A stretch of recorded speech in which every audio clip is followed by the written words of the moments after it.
There are a lot of guides to world building out there, but very little justification for it as a practice. It seems like a self-explanatory process, a necessary part of writing fiction. But is it? I begin with a much-debated quote from M. John Harrison, a prolific science fiction writer of the last 50 years. World-building is dull. World-building literalizes the urge to invent. World-building gives an unnecessary permission for acts of writing, indeed for acts of reading. World-building numbs the reader's ability to fulfill their part of the bargain, because it believes that it has to do everything around here, if anything is going to get done. Above all, world-building is not technically necessary. It is the great clomping foot of nerdism. It is the attempt to exhaustively survey a place that isn't there. A good writer would never try to do that, even with a place that is there. It isn't possible, and if it was, the results wouldn't be readable. They would constitute not a book, but the biggest library ever built, a hallowed place of dedication and lifelong study. This gives us a clue to the psychological type of the world builder and the world builder's victim, and makes us very afraid. If you are the intended audience of this video, no doubt your hackles are already raised. Who is this man, and what right does he have criticizing the foundation of fantasy literature? As angry as this makes world builders, let us take Harrison's side for a moment and examine the absurdity of what it means to world build. But wait a minute, isn't all fiction writing world building? Anything a character likes to eat is part of the fictional universe, so it counts as world building too. Therefore, you can't write a story without world building. Checkmate, Harrison. Now, clearly, Harrison is referring to something more specific. I presume Harrison is talking about world building as a prior exercise to writing, an activity which exists outside of the immediate story. This is what I believe he means by world building, and the rest of the video continues on this assumption. I could be wrong, but we have to be at least somewhat charitable to this guy.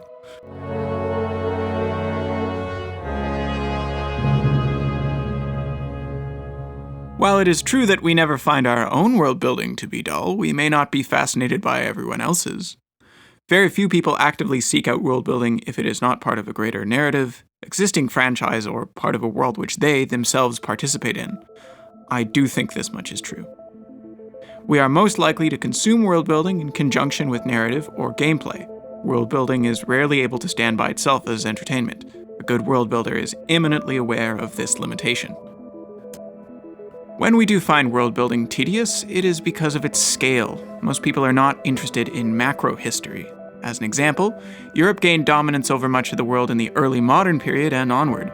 I can either explain this as a combination of incremental advancements in sailing technology, gunpowder, weaponry, changes in global market systems, and the Columbian Exchange. Or I could tell you a story about how Vasco da Gama's journeys changed the world. I think most people would prefer the latter. What I mean to say is that the realistic forces which govern the course of history, of our world or any other, are not necessarily narratively interesting. To world build realistically is to world build in a dull fashion, perhaps. However, if we divest ourselves of world building as history, we come to its true core, mythology. Unlike history, mythology is almost entirely narrative. Tolkien's world building was engaging because of its basis in mythology more than anything else. Certainly, he was very knowledgeable about history, but mythology provides a starting point for engagement in a way that history, mostly the postmodern angle on history, cannot provide. Heroism, tragedy, these are things which we can all connect with. I may find the systematic political transformation of a fictional culture to be interesting, but sadly, I cannot presume anyone else will. Our current understanding of history as a society has transformed from stories of exceptional individuals to large-scale systemic changes.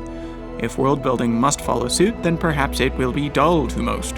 I appreciate realism in world building, but it will, not by itself, produce interesting content for an audience to immerse themselves in.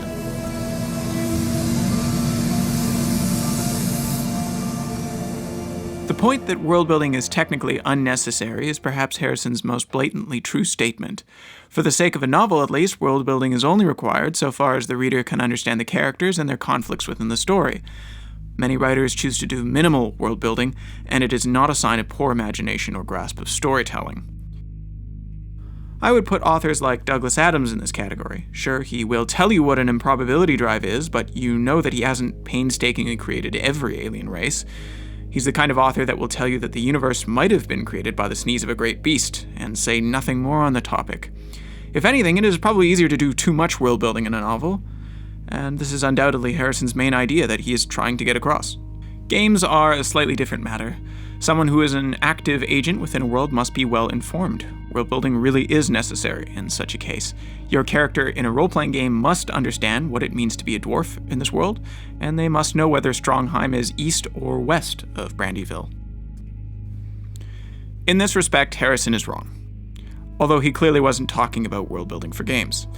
Even so, can you say that you have read every book in Skyrim? If so, hats off to you.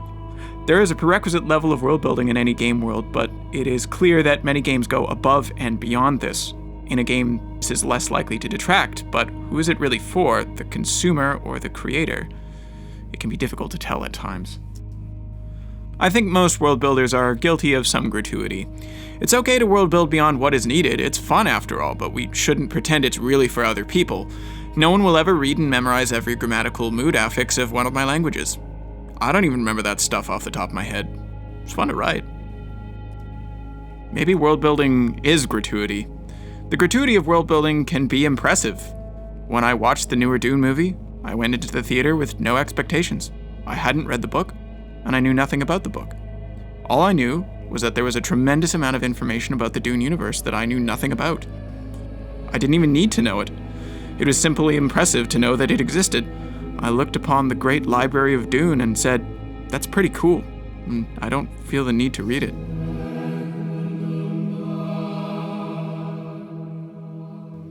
Harrison says that complete world building would be more writing than a person could ever make or read. It's a fact that seems so obvious it's easily overlooked. World building is never ending, which is perhaps also what makes it alluring as a hobby. One could spend a lifetime creating a world and it would not even come close to the complexity and scale of a single year of human history. The act of world building is a bit like making a painting of a landscape. Only once you've finished the painting, people ask you, okay, but what's beyond the edge of the canvas? The now largely decanonized lore of the Star Wars universe is my best example of the futility of world building. Almost every character or object that appeared on the screen has a name and its own entire article on Wikipedia. And yet every time I read something about, say, Ben Quadinaros, I don't know, it makes the world feel less real and less coherent, rather than more full. There is the feeling at times that it is a world built out of an artificial sense of obligation, rather than real depth. We don't expect a painter to show us every landscape from every possible angle, and so we shouldn't expect a world builder to describe the exact method by which kobolds produce glazed ceramics. We only want to see the landscape in the best possible light. Everything else just doesn't matter. A world builder decides how big their canvas is. The rest is left to the reader, and I think this is exactly what Harrison is getting at. The reader, or the player, is allowed to extrapolate and imagine. They don't need everything explained to them, and it's ridiculous to think that it would be possible to do so. World building to completion is impossible. It ends somewhere, and most writers subconsciously decide their cutoff point. At a certain point, they don't care. And as consumers, we should flex our imaginations a little and fill in the blanks ourselves, if we really do care about how kobolds make glazed ceramics, or Strongheim is 45 leagues west of Brandyville, or maybe just 20. However, because of our relationship with the modern world, we have come to expect exactness and never-ending information. This is directly in conflict with what actually engages us about a lot of world building. The most complete and exact fictional world is not the most engaging fictional world. The mystery and otherness of many fictional worlds resides in their blurred lines, in their incompleteness. If there's anything that Harrison's quote made me think about, it's how fastidiously silly world-building becomes when done unconsciously. That doesn't make it any less fun. But if we expect to engage others, before we ask how deep the biggest lake is in our world, we could bear to ask, does it matter? The empty spot on the map is not always licensed to make something up to fill it. Might be better unlabeled. I can think of no better example of this than J.K. Rowling and her attempts to post hoc world build on Twitter. No one truly needed this information. Someone may have asked, but that doesn't mean it needs answering. This is world building at its most absurd. Harrison, you get a point for this one.